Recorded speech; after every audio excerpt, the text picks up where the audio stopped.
on this episode of Vo-Gus Prospecting. Today I'm answering a question that I get asked a lot, which is how long does it take to get 1 ounce of gold?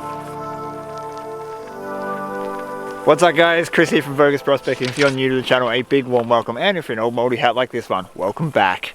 I mean, when you first start, it's the goal, isn't it? You hear about these ounces of gold and you want one. How long would it take you to get 1 ounce of gold? How many hours would you have to put in? And today we're going to experiment with that with a pan.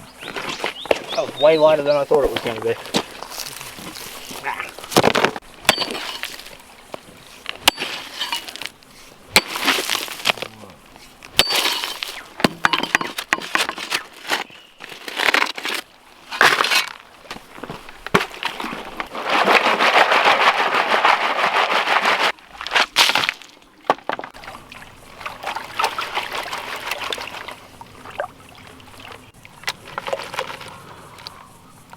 Okay, so this is one classified pan. That's very important because we're hoping to liberate very fine gold. Alright, there we have it. So this is our gold. Got one nice flake and probably 20 to 30 micro dots in there. So the time is 8:28 and we're going to start processing that dirt.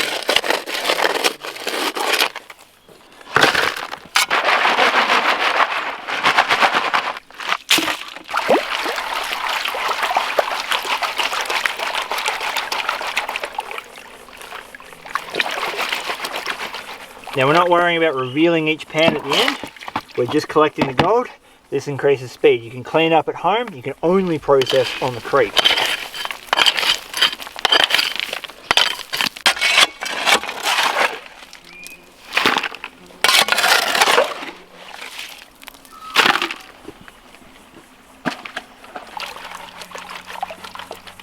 I wish I could use my potato pan right now because this would fly through this dirt.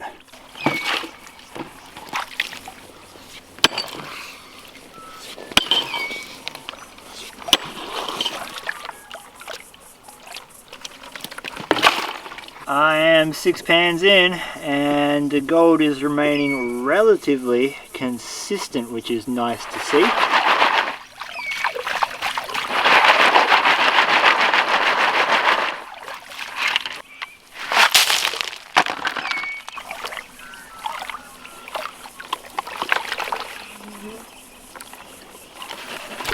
The bedrock here is fracturing, and that's something really important to note if you're at an area where you can access bedrock. Smooth, solid, hard bedrock often doesn't have very much gold. This sort of bedrock that has cracks in it allows gold and other heavy things like garnets to sink right deep down into the bedrock. So you've got to get a pick, smash it up, that's where your best gold's going to be.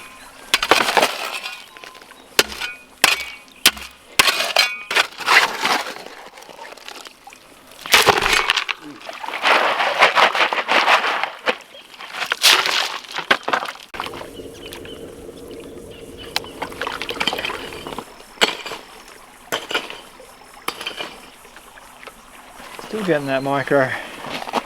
Gotta check. It is now 9:02, so I've been going for 34 minutes or so, and I've got 10 pans done, which is not too bad. I think that's pretty quick considering I've got to break up bedrock doing this, and we're filming, so we're gonna keep going. And fingers crossed this gold holds out.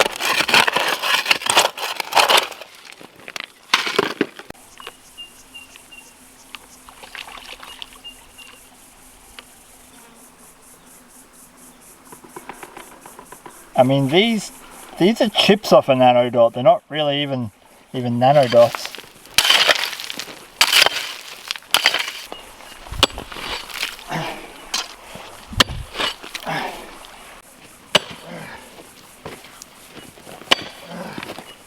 The more I pushed over this way, the less specks I was getting. So it's still same size gold, but the speck count just dropped off, and over this way there's a lot more worked area, a lot more gravel that's already been touched. Over this way, there's more of an erosion channel, which I think is concentrating things. So I'm thinking that the speck count will be better over on this side.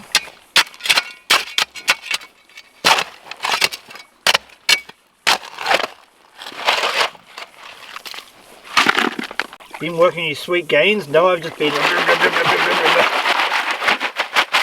prospector's workout. Free. From the creek. Okay, specs. More specs. Some gold. Again, still fine, but much better spec count. There we go.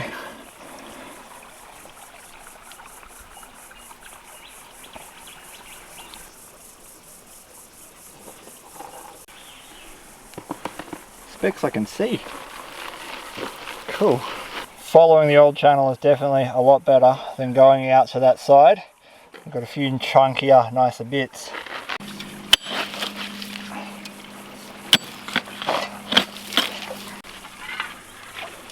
I'm not hot.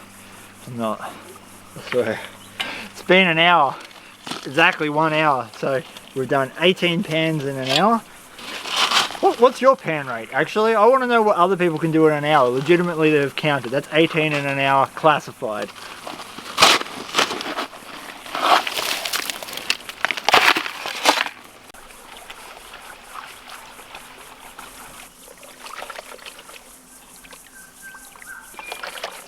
And just an okay amount of flour gold. That is my 20th pan. I'm going to go to 25 pans and that should take me to an hour and a half's worth of working. Fly is trying to invade every wet hole in my face right now.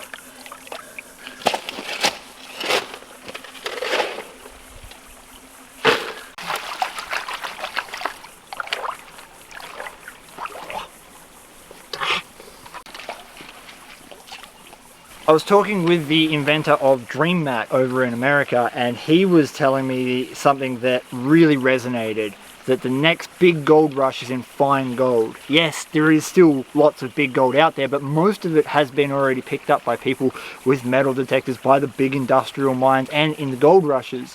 But there's an abundance of superfine micro gold, and if we're able to capture that easy and we're able to process quantity of it, that's where the true value of the next gold rush will lie. So even though I'm showing you small gold throughout these pans, don't discount it. There's technology out there now that can easily extract this from pretty much any pay dirt that you want to dig in.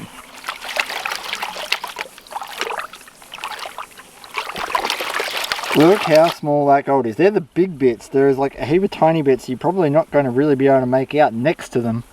They are just minuscule. I think we've spent about an hour and a half doing this. Well, just barely under. So an hour and 24 minutes. Right before I weigh out the gold, a warning. The gold in your area is likely different to the gold in my area, and therefore your results will differ. Maybe you'll get it quicker, maybe it'll take you a little bit longer. And part of what inspired this video was Dan Hurd's video on exactly the same subject. You can check that out up here on YouTube. And you'll see that his results vary a little bit to my results. This is the gold I collected for my 25 pan run, next to a Clash Guitars pick for a little bit of scale. If I'm being honest, I fully expected to get a hell of a lot less gold than what I pulled out. Everyone keeps asking about the paintbrush, and I just do this to loosen the gold off the bottom of the pan from drying. But now it's time to get this on the scales. I'm thinking there's going to be around 0.2 of a gram here, so I'm going to say 0.216.